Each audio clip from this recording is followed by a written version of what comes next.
But releasing a good outlet for it. Yeah, here. Zoom is up and working. I get it.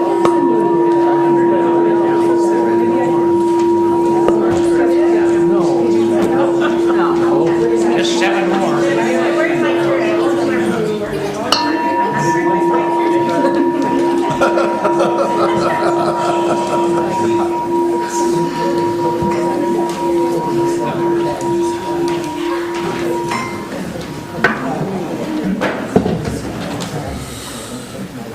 Happy Mother's Day. Hi everyone. It's nice to be back. Welcome to the Glacier Unitarian Universalist Fellowship. We gather here to celebrate life and to renew our faith in the essential goodness and beauty of life. This community gathers on the ancestral unceded lands of the Salish and Kootenai tribes, who are still here continuing to honor and bring to light their ancient heritage. We gather here to share an hour or two in order to inspire and to be inspired. We hope to reconcile and celebrate the past, be present in the now, and work to create a better future. And while we must each walk our own path, we gather to remind each other that we do not always have to walk it alone. My name's Kathy Neff. I'm your service leader today. I'm going to do the announcements first, and then I will introduce our guest minister. It's a special day, not only Mother's Day, we have a guest minister. Announcements. The care team would like folks to take a look at our only sign up on our sign up table, and that's for meals for Sam and Ruth Neff and me. And potentially a few times we might need driving help, and you can look at that too.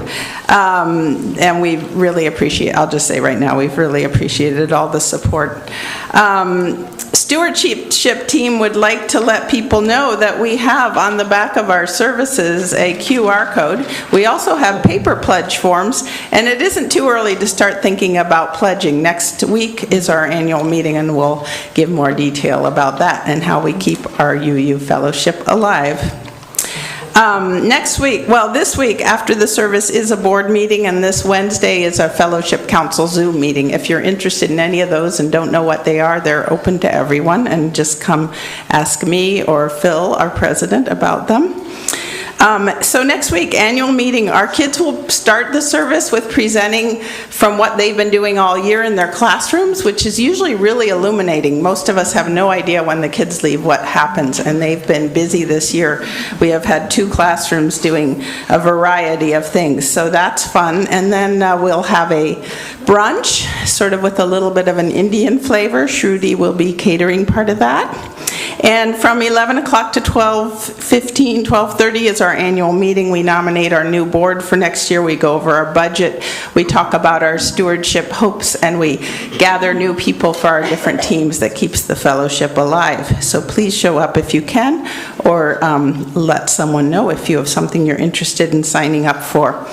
One other May service I kind of want to highlight is the 31st. It's a 5th Sunday, and we're doing a fun outdoor, I called it the Full Moon Project Sunday. It's a full moon. We won't necessarily see it then, but we have flower beds to tidy up. We have a garden to plant. We might have a labyrinth to set up. We have a garage to paint. So among other things, inside projects too. So the more the merrier, and we'll share a little potluck lunch after. Okay. I think that's it for announcements. So this is the second time we've welcomed Justin Almeida from Seattle, and it's been on Mother's Day last year and Mother's Day this year. So it's been great. And I'll just say, I always like to explain how we find these people.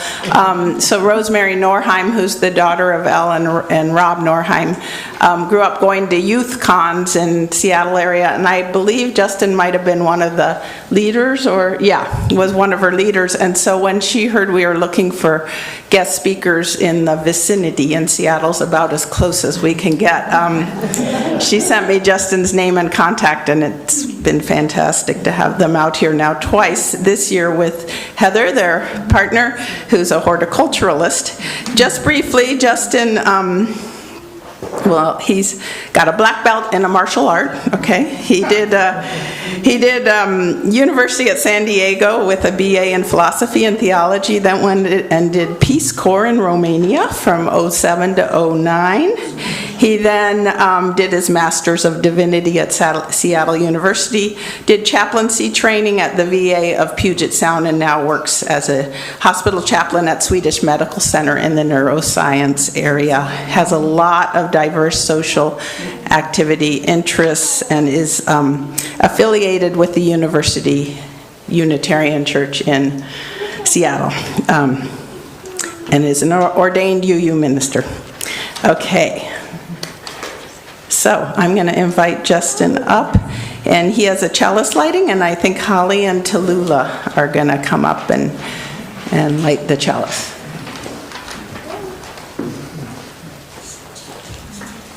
Thank you and good morning. Good morning. We, you and I, are in between right now. In between what was and what will be. In between who we were and who we will become. In between letting go and embracing, in between saying hello and eventually saying goodbye. In betweenness is a thing. It's a time of fullness, a time of anticipation, of hope, of worry, sometimes sadness. In betweenness is a time of waiting.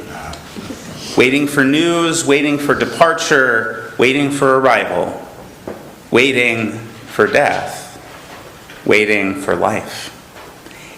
In betweenness is a time of transformation, a time of reflection, of action, of growing, a time of becoming. During this time of in-betweenness, of knowing and not knowing, let us enter into this service together. Amen. And now let us all join together in singing hymn 128, For All That Is Our Life. It's found on the back of the program.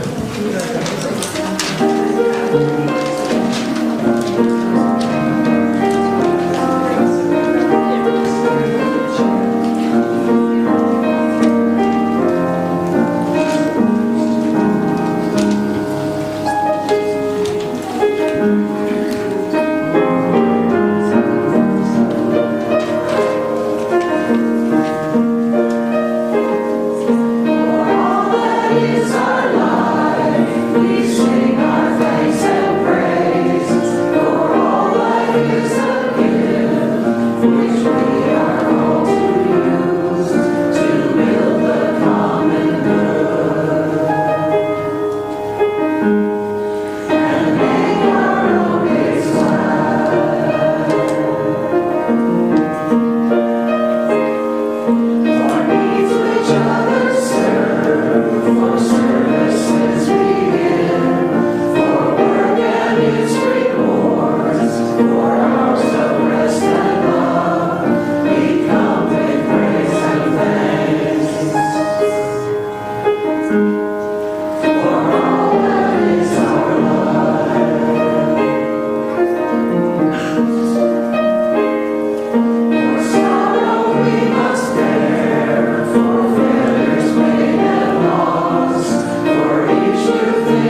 I'm going to tell a little story. If anyone wants to come up, I'm going to sit right there and you can come up in front of me.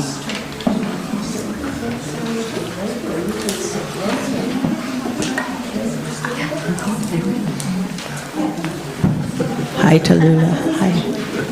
Hi, Amira. Hi, Callum. Hi, Sonali. Oh, I don't know. Hi, everyone. This is an acting out story. I tend to read things and have you act it out, so you can do that. It's a story about animals, and it's talking, the lesson, I'm going to tell you the lesson before I tell you the story. It's about how boring the world would be if we were the same, and how we're exploring our curiosity about how we are and how some animals are. So I'm going to tell you a story called Animal School. So there were a bunch of animals, and they decided they had to do something heroic because there were problems in their world, and they needed to meet these problems with it, of the new world. So they organized a school, and they said, you have to do all these things: run, climb, swim, and fly. So let's just act those out, okay? Okay, so run. Do this. Run. What was the second one? Climb. Swim. And fly. Okay, so here's the animals. Here's the first one. The duck. Okay, the duck got out there. He was swimming. Okay, kind of paddling. Yeah, swimming. He was pretty good, wasn't he? Okay, and then they said, how are you at flying? Not bad, sort of passing grade, a B or a C. And then it came to climbing. Uh-oh, the duck tried to step, couldn't do it. And then they said, well, what about running? And he tried and tried to run, and his poor little webbed feet got so sore and kind of torn up, he couldn't even swim very well. Yeah. Okay, so that was the duck. Oh, and the rabbit. Okay, the rabbit. What about running for the rabbit? Really good. And then they threw him in the water to swim, and what happened? He had a nervous breakdown. Okay. Okay, here's the squirrel. All right, what was the squirrel good at? Climbing. He climbed up, and but he was climbing so much he kept. He was like do you know ADD? ADD. Can't follow the rules. Well, yeah. Anyhow, he was going up and down and over, and they didn't even give him a great grade for that. He got a Charlie horse from overexertion. And the eagle, what was he good at? Flying, but not so good at swimming or climbing. And it turned out the one that won the contest was an abnormal eel that could swim extremely well and could run, climb, and fly a little. And so that was the valedictorian. And I don't know, might be funny for the adults, but it said the prairie dogs stayed out of the school and fought the tax levy because the administration would not add digging and burrowing to the curriculum. And they apprenticed their children to a badger and later joined the groundhogs and gophers to start a successful private school.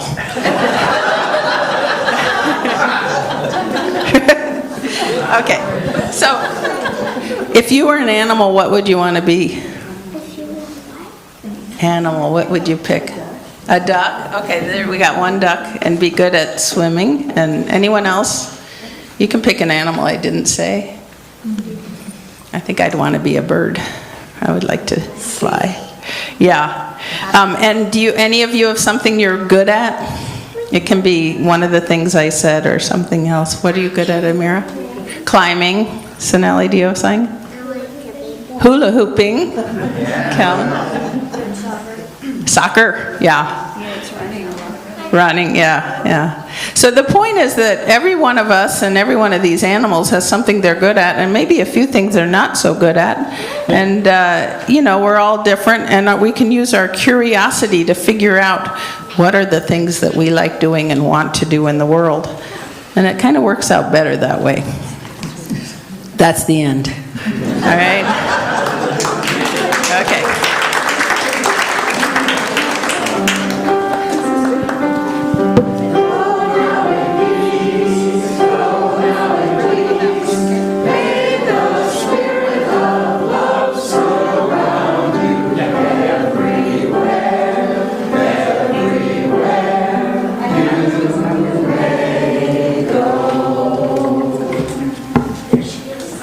That was a good group.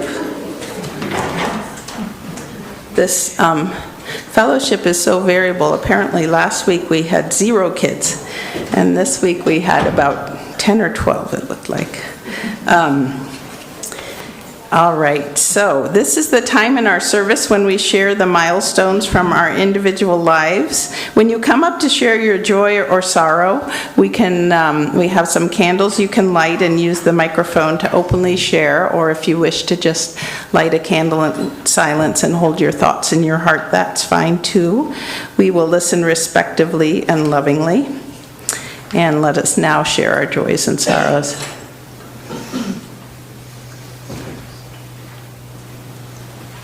I've got one.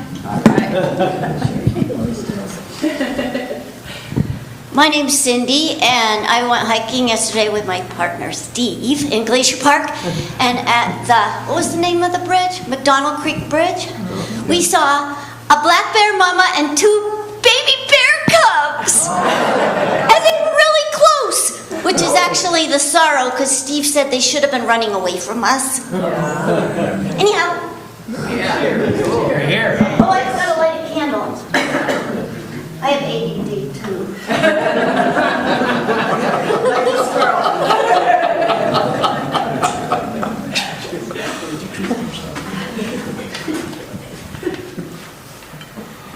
Good morning. Good morning. My joy is that I got a call, 3 weeks ago now, that my mom was in a cardiac unit and had a massive heart situation, and that she is doing fine now. And so that's a joy. Sounds more like a sorrow. No, it's a joy because she's not going to have surgery or anything. The sorrow is just for Mother's Day. It's tough for a lot of people who've lost their mothers, or mothers who've lost children. And so we have some members of the fellowship who've just lost a mother, and so just thinking of them and on today.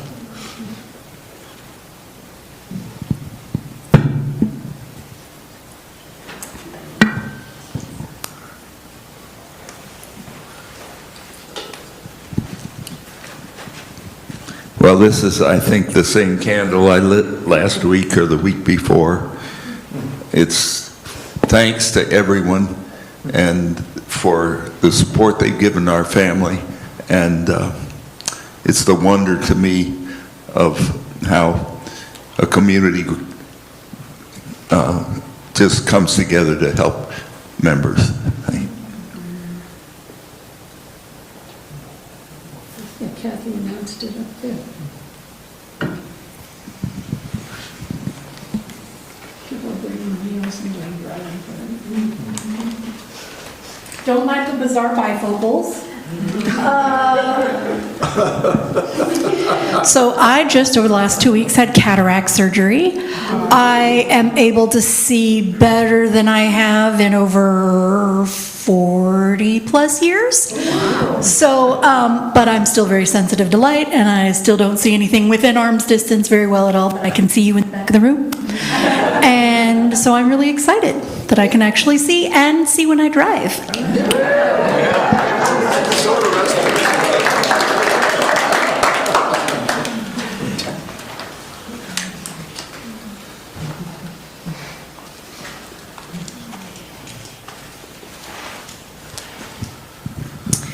We had 2 friends diagnosed with breast cancer this week. We must be of the age. There is no age.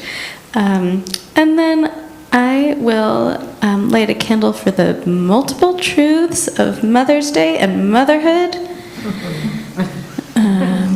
Because hopefully we like it 51% of the time.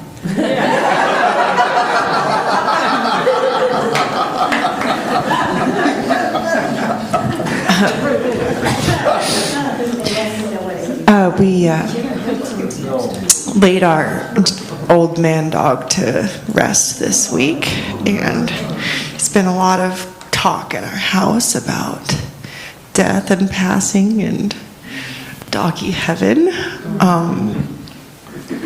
And was there a funeral? And I said, we'll talk about it at the pet habitat ceremony this summer. So, thank you.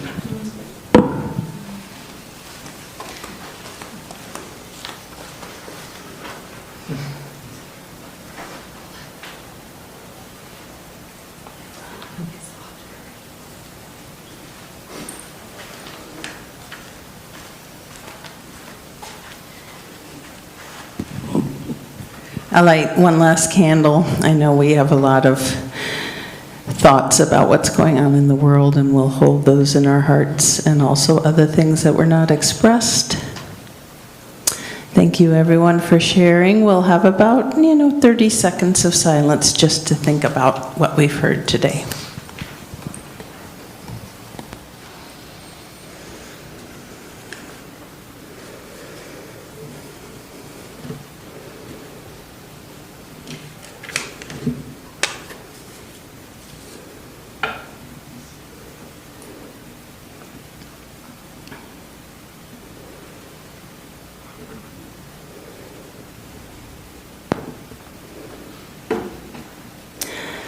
So, today's our special Share the Plate offertory, which means that all the money and checks collected will go to our recipient. This year it's Habitat for Humanity of the Flathead Valley, and we have Mary Beth Morand here, who's the executive director, to come say a few words. So we'll listen to her and then have a little music and pass the baskets. And I'll just say Mary Beth's one of my very good friends in Whitefish, and she's been the executive director 3 years now, and done a lot of great work in other nonprofits, some here, some in Bozeman, some in Big Sky, and a lot of work all over the world, honestly. She also did Peace Corps and was in Kenya, so I thought I'd tie her with Justin by saying we have 2 Peace Corps people. So Mary Beth's going to come up and say a few words about what's going on locally with our habitat.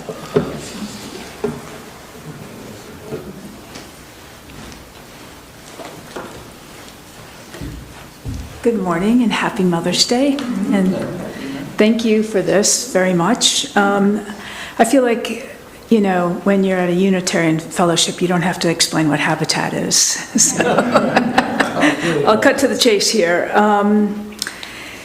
I just want to give the community an update of what we're doing in the Flathead. We've got 10 houses under the hammer in Columbia Falls right now. 4 are very close to completion, 4 townhouses. And then we've got 6 that we're laying foundations on Railroad and 4th. Those are single-family homes. It's a piece of property that was given to us by the City of Columbia Falls, but is now with the Land Trust, Northwest Montana Community Land Trust, who we really enjoy working with because, of course, our dream is to protect all of the homes we build to be affordable in perpetuity. So even if we don't build on Land Trust land, we give the Northwest Montana Community Land Trust first right of refusal, and we cap the equity for our homeowners so that eventually every house we build goes in the Land Trust and is always below market considerably. And just as a reminder, our houses are at least 100 and sometimes more likely 300,000 under market rate in the Flathead these days. Next up, we are going to build in Whitefish, which sometimes feels like half a miracle to me. And it's been a lift to get into Whitefish. The first thing we're going to build there is 2 townhouses behind the super one. It's on a piece of land that we got at a bargain sale. The property just appraised for $400,000. It's getting sold to us for $270,000. So we're trying to get more and more of these opportunities where people will sell us land at bargain for their tax write-off or whatever good reason they have. I'm really excited to announce that the City of Whitefish is supporting that sale. I'll go in front of council on the 18th, but hopefully with a $250,000 contribution for that. And that's, these are the numbers that make Whitefish work, is this kind of generosity, because otherwise, as we all know, it's really hard to build in Whitefish. Another wonderful piece of news about building in Whitefish is that the Gogin family gave us the property right across the street from First Interstate Bank at 345 Spokane. And yeah, I know, whoop-de-doo, huh? And we're just so pleased about that. And we hope to get 5 units there, really cute kind of row houses. And this is all for our workforce, and we're protecting it for our workforce. I'm pretty categorical about this.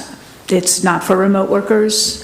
You know, we're heavily deed restricted. There are no rentals. There's no possibility of rental. Can't rent to a cat. Can't rent to anyone. It's ownership only, and just like our houses in Columbia Falls, when we go through the application process, we really screen people who are from that community, who are working in it, grown up in it, have grandparents there. We're really trying to keep the people we love in the Flathead. And that's the hill I'll die on, for sure. But I feel really privileged to be here, and because we have a big event coming up on June 10th, and if it's okay, I'll leave some flyers by the door. It's at the O'Shaughnessy. It's free. Urban Omni is doing the snacks, and Bonsai's chipping in a keg. And it's going to be kind of like a fair where you can learn about home ownership opportunities. We want everyone to know what it takes to be a Habitat homeowner, to be a volunteer.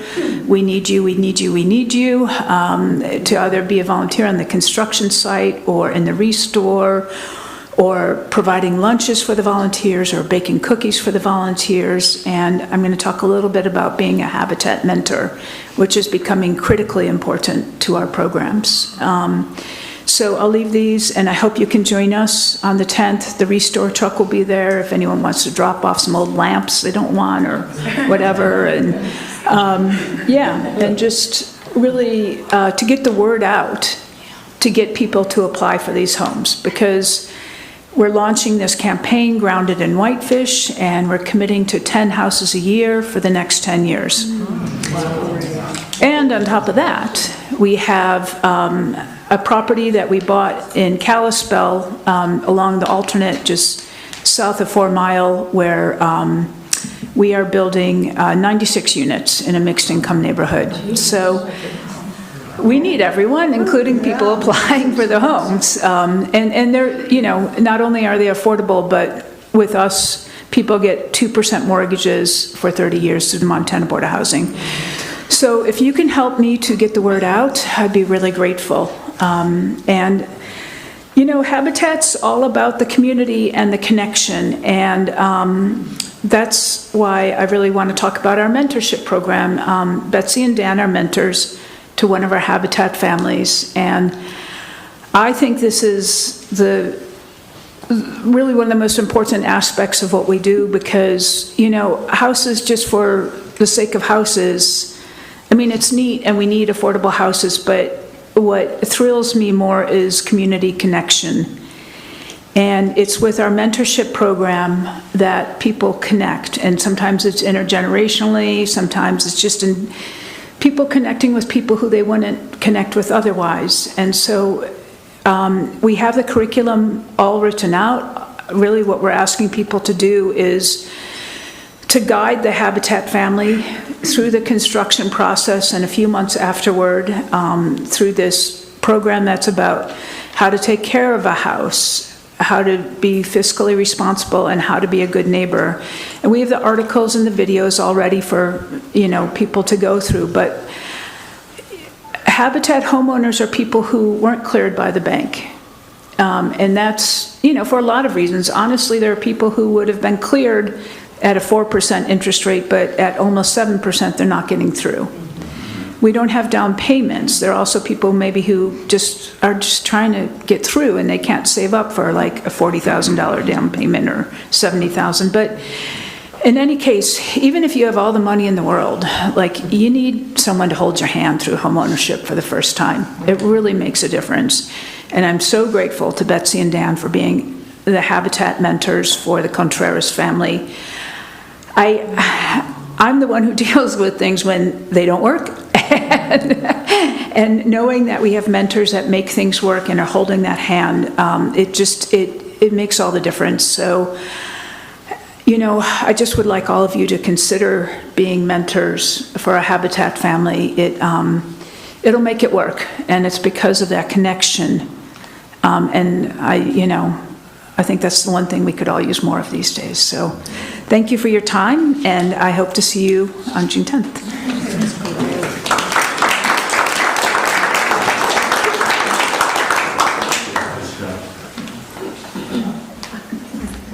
Okay, we'll pass our baskets now.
That's good.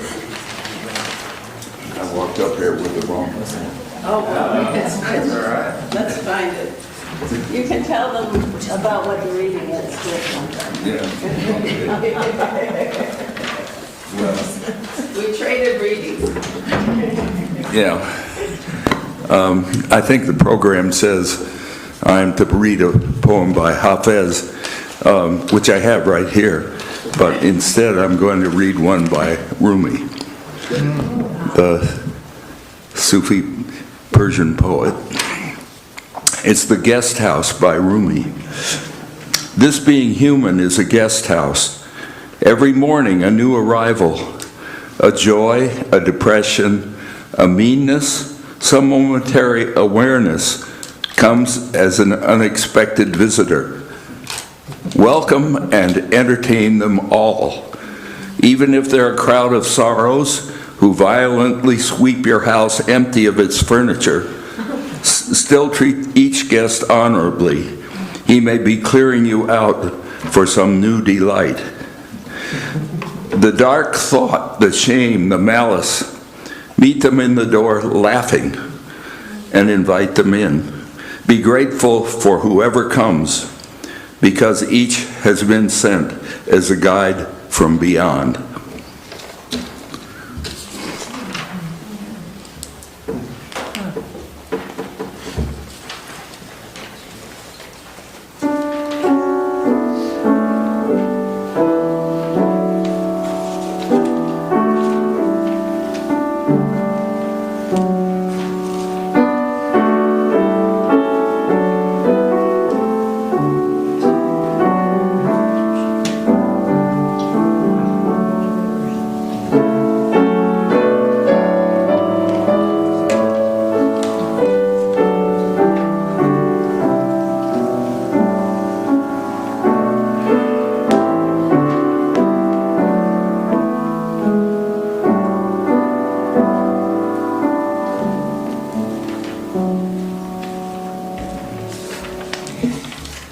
And good morning once again. Thank you for having me with you for word and worship. I'm grateful to be here on once again another Mother's Day. day in which we remember all those in our lives who embody the maternal elements of care and nurturing, gestation and birthing, what can be a curious melange of fierce protection and gentle soothing. At its core, that essence in all of us, which brings life. So I want to give a shout out to my own mother, who continues to give her gifts to my family and I, and for watching our kiddo while we're here, and my spouse, who is known as Mom to our bold and curious kiddo. Of course, Mother's Day can be complicated. It can often come with grief and loss, longing and dashed hopes, unrealized dreams and broken relationships. There is room to hold the spectrum of experience that comes with the word mother. And perhaps the simplest prayer we can offer is thank you. For without a womb, none of us would be here. Though we never asked to be born, we arrive in this moment alive. And I believe that is a gift. A gift that as we come of age also comes with choices. What will I do with the gift of life, the gift of today? This is a question I often bring to the bedside with me in the hospital because it evokes a spirit of curiosity. A moment to move out of autopilot and actually consider agency even amid situations largely outside of my control. For a moment, think about a time that you were in a stressful situation, waiting for something, or stuck without many options. Perhaps you were in your car, surrounded by slow-moving traffic, running late for an important engagement. Or sitting at home, waiting for medical results that may change your life forever. Maybe you were engaged in a discussion with a person whose political views seem to violate ethical and moral standards. Or you're simply entering data into the computer, and all you get is that little spinning wheel that is supposed to represent thinking. Often, these moments come with an experience of heightened awareness. The world becomes smaller and the issue bigger. Breathing becomes shallow, brows furrow, shoulders tighten. I become focused on fixing the situation. And my brain engages in the way human brains have for thousands of years. I enter into knowing mode. In these moments, I know what needs to be done. I become certain of the situation. I know that it's terrible. I know that this traffic is somebody's fault. I know that the person I'm talking to is wrong. My gears begin spinning, creating all the possible ways in which this situation is going to go badly. And the only way out is to be right. I'm going to be late to work and get fired, so I need to be aggressive. The results are going to come back with cancer, and so I need to get my affairs in order. This person with whom I disagree is going to hurt me and those I love, so I need to convince them that they're wrong. The computer is going to crash, and I'm going to lose all the work I've put in, so I need to keep clicking the mouse over and over and over and over. And suddenly, my brain is filled with doom squirrels, running around, picking up acorns of pain and suffering, and it's difficult to stop and to imagine something different. This is, however, the hope in these situations, in that the experience of heightened awareness is normal. It happens to everybody because our brains have evolved to be enormous risk calculators. Our brain's job, sole job, is to keep us alive. And we're still working with hardware that is hundreds and thousands of years old. The core of our brain still doesn't know the difference between a saber-toothed tiger and a traffic jam. All it knows is that there is a cause of heightened stress, and that cause is something to be dealt with. This is the realm of fight and flight and freeze and fawn, a wonderful evolutionary response to a world that is big and scary, largely unpredictable and uncontrollable. Life is excellent at its job of keeping itself alive. The downside to this is when life is filled with stressors and irritations that don't actually come with a threat to life and limb, but still cause our biology to experience anxiety and overwhelm. Thankfully, we have evolved another ability, a capacity that our own faith tradition wants to cultivate in all those who step through the door, which is curiosity. More than an intellectual practice, because the intellect is the space of knowing and being right. Curiosity, as a cognitive tool, is more of a spiritual practice. And it's the path that moves us from that cramped experience of anxiety into the expansive experience of awe and wonder. When I say spiritual practice, I don't necessarily mean something supernatural or magical.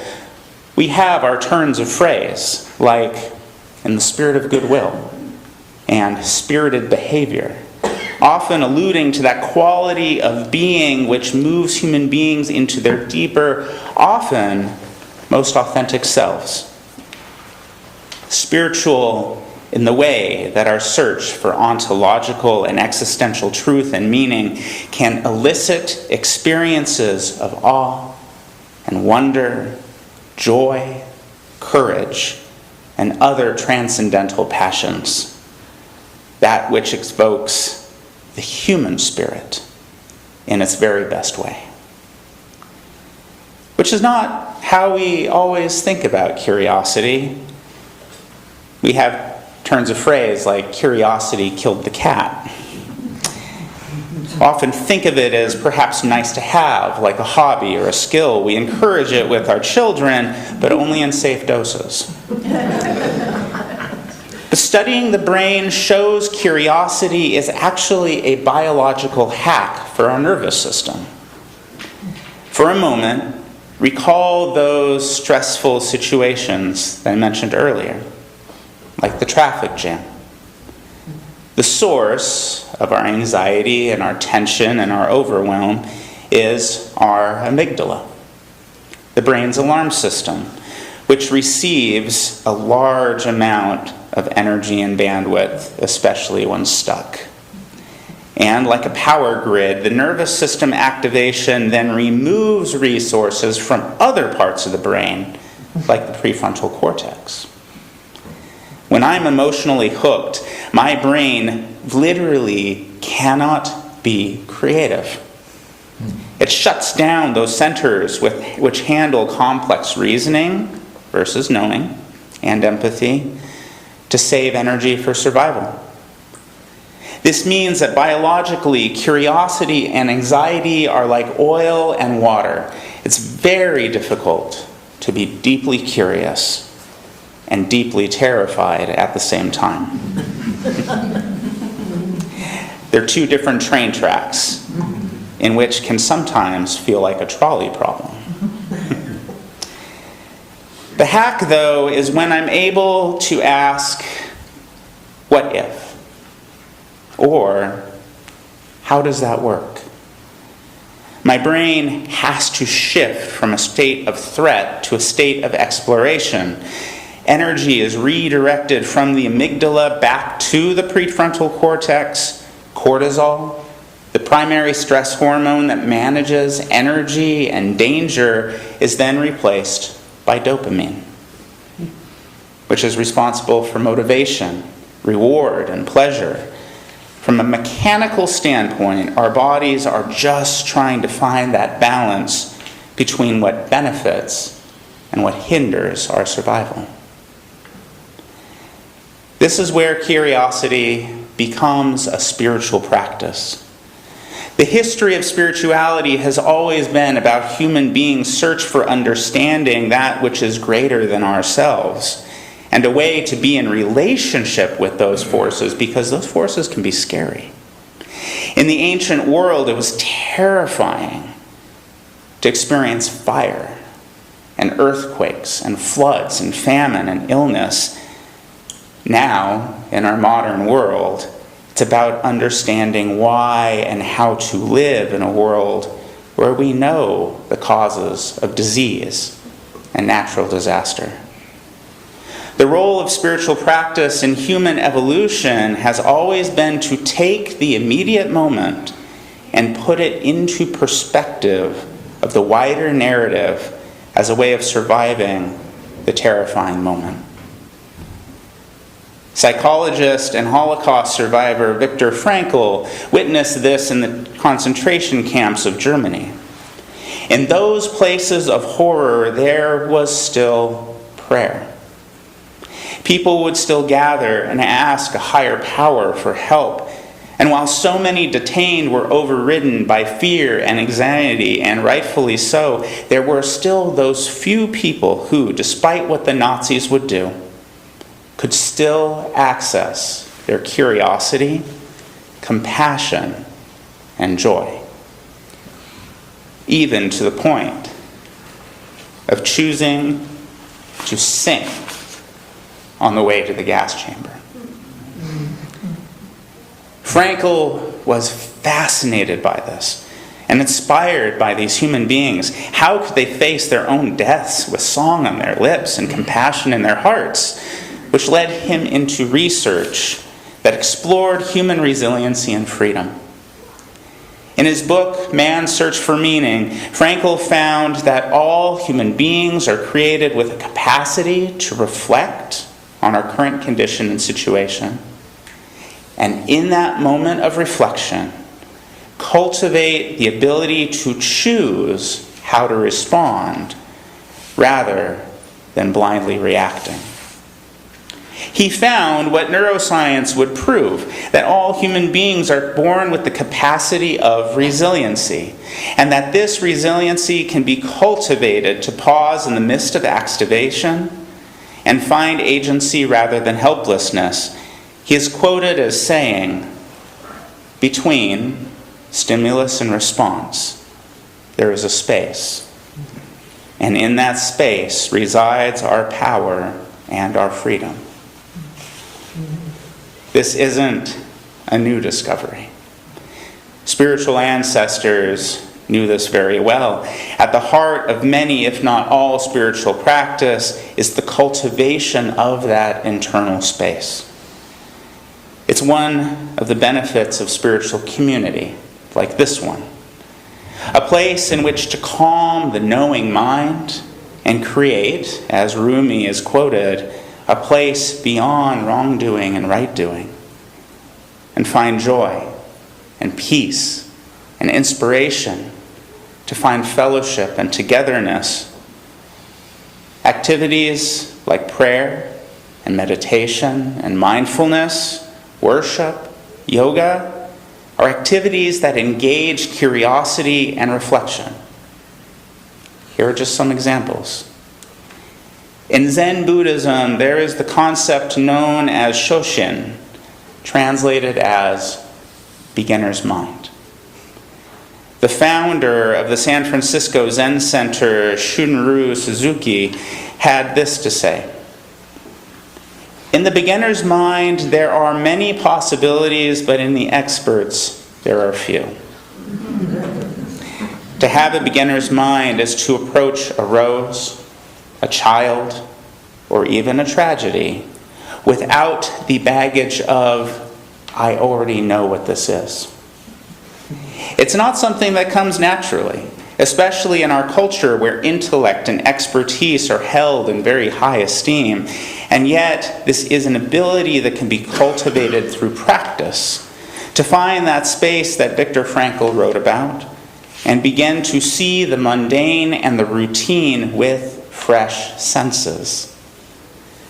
A beginner's mind is curious about everything, even something as simple as sweeping the floor or doing dishes. In the Jewish tradition, the act of questioning is sacred. Some rabbi friends of mine like to say, every time 2 or more of us are gathered, there are at least 4 opinions. Jewish sacred texts known as the Talmud are not read like instructions from IKEA. They are studied, they are meditated on, they are prayed with and debated. The Hebrew scriptures do not contain final answers, but are a record of eternal, vigorous questions. The Jewish tradition has a spiritual practice they call hitlamut, which is translated as the ongoing process of learning how to learn. It involves observing inner reactions, emotions, and behaviors to foster growth and conscious living rather than reactive habit. Whether it is reading the Torah or praying the Shema, the practice bridges the gap between theoretical knowledge and daily life, allowing learning to impact emotions, thoughts, and actions. To be a person of faith in the Jewish tradition is to be a person of curiosity, always seeking what is new out of something that is old. Curiosity is also one of the greatest strengths of Unitarian Universalism. As we center love in all of our values, we believe in the free and responsible search for truth and meaning.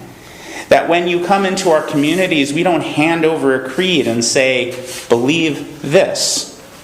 Instead, I like to think that we provide a magnifying glass and say, look closer. I like to think that we provide a telescope and say, look farther. And at our best, perhaps, a stethoscope and say, listen deeper. Which is why we need places like Glacier Unitarian Universalist Fellowship as a space to evoke curiosity, because not every day can be a vacation to Tibet or a pilgrimage to Jerusalem. When I was serving in the Peace Corps in Romania, my partner and I took a trip to Istanbul, not Constantinople. I had to. Where we visited the Hagia Sophia, one of the grandest cathedrals in Christendom, which is now a mosque. We entered that space. It immediately evoked a sense of curiosity and wonder. Our spiritual communities, like this one, are what allows us to practice curiosity on a weekly basis rather than needing to go halfway across the world. Because curiosity is exactly what allows me to find those microdoses of awe when the macrodoses are missing. This is the place where I bring, as we experience today, my joys and my sorrows. When I am grieving, it is here where I can ask the curious question, what is this love turned upside down and inside out trying to tell me? And when I'm lonely, what does the silence sound like if I stop fighting it? Awe is the result of curiosity taken to its logical conclusion. When I engage the world with the intent to understand rather than to judge and to know, everything becomes new. As transcendentalist Walt Whitman wrote, "To me, every hour of the light and dark is a miracle. Every cubic inch of space is a miracle." It is finding gratitude that this moment, as any other, may not have been so.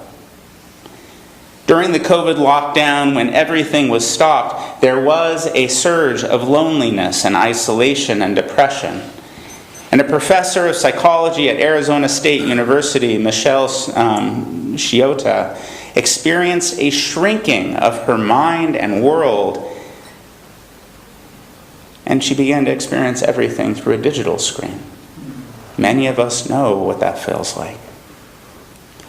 As an expert in human emotion, she became curious about her experience and wondered what she could do about it, given the state of the world.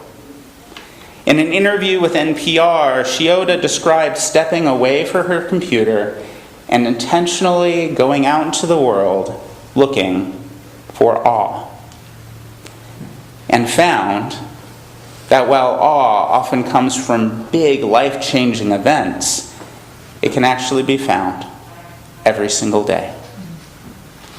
Like what was written by Walt Whitman, she began a practice of intentionally evoking awe in the simple act of staring at a flower or watching a sunset.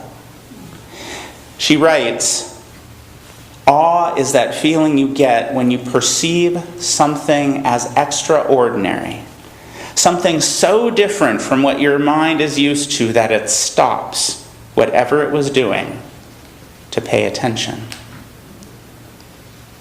Curiosity is what opens the door to this experience. So how do we practice? One simple way is learning how to ask the question, "I wonder." Next time we feel our blood pressure rise during a difficulty, take a moment and just breathe. Just a deep breath.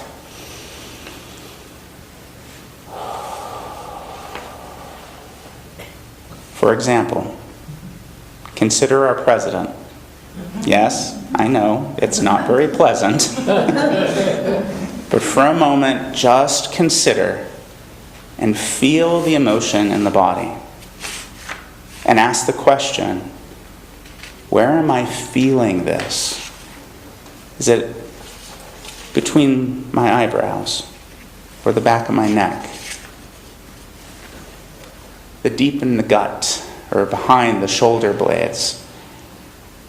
And then ask, what emotion is this? Is it anger? Disgust?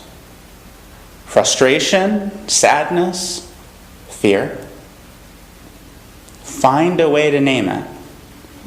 And then wonder, how is this emotion serving me right now? Take a breath. And then, how is being angry serving me and the world? Maybe it is. But for a moment, just wonder, is this who and how I want to be right now? If the answer is yes, then keep going. Keep feeling the experience. It can often give energy, especially in our fight. And yet, we have permission to not feel it. There is a time and a place for all emotions because they arise from within, just like we heard from Rumi earlier. Another spiritual practice I enjoy is finding something new in the moment. During a difficult day in the hospital, like working with many patients who are suffering, I try to find a few minutes to remind myself that I am not the one suffering. Maybe I take a chance to look out the window. I take a brief walk around the hospital grounds. I find a delicious treat like a small chocolate. I have a cup of coffee or tea.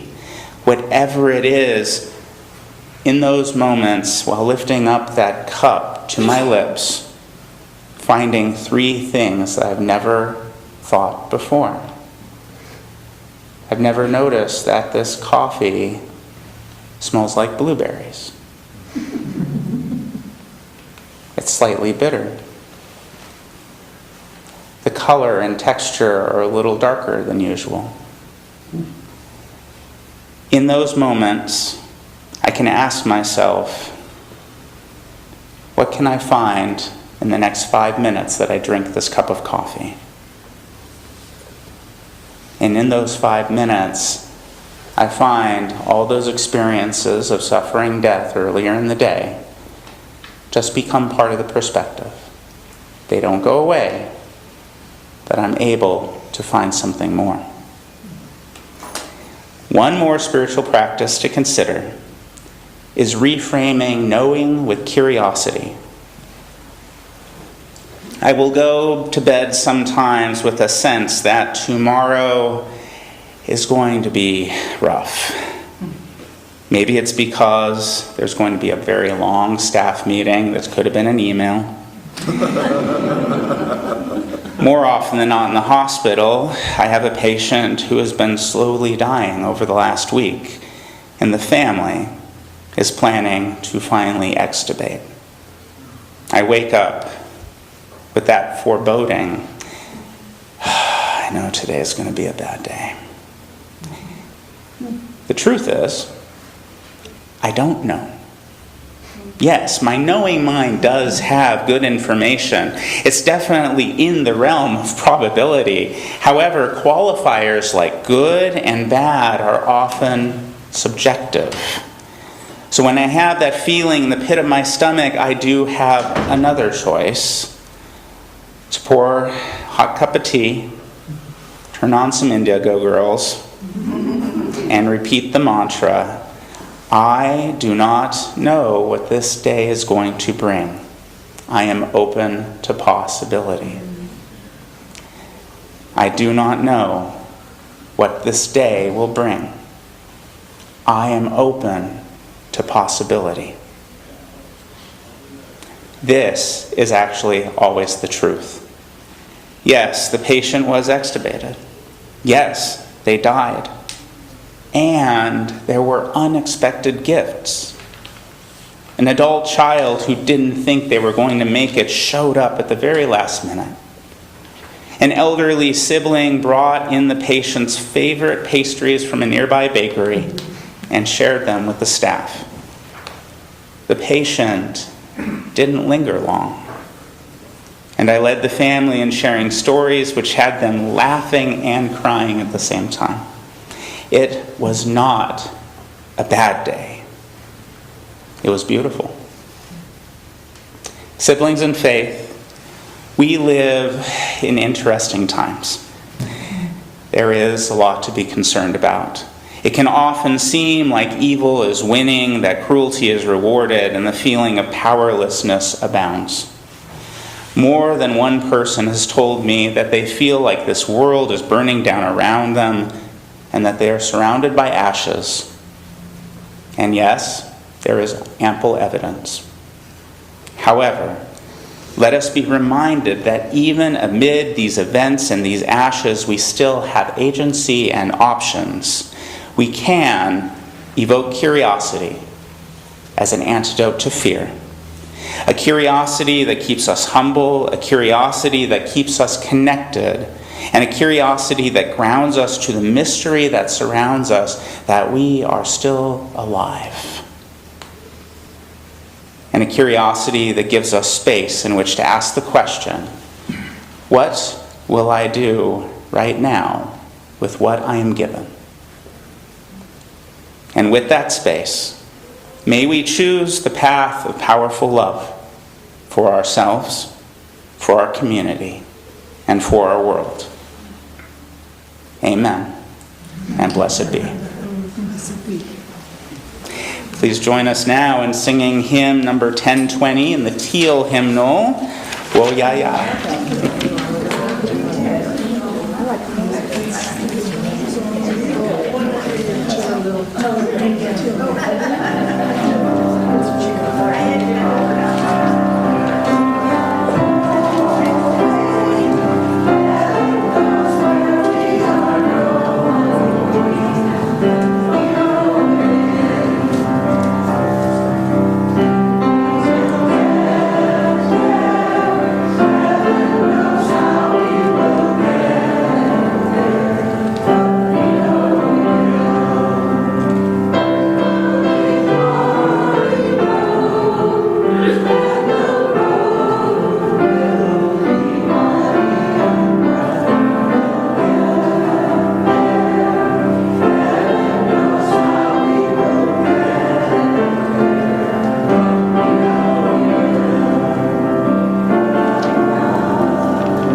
I was thinking. Siblings in faith, I send you out now to share yourselves with the world. May its promise and complexity set your mind ablaze. May you hold fast to what your life has taught you, and may you question everything. And when you have changed the world and the world has changed you, may you return again to this place and share what you have learned with one another. May it be so. Amen. If someone could, you could extinguish There. We extinguish this chalice, but not the light of truth, the warmth of community, or the fire of commitment. These we carry in our hearts until we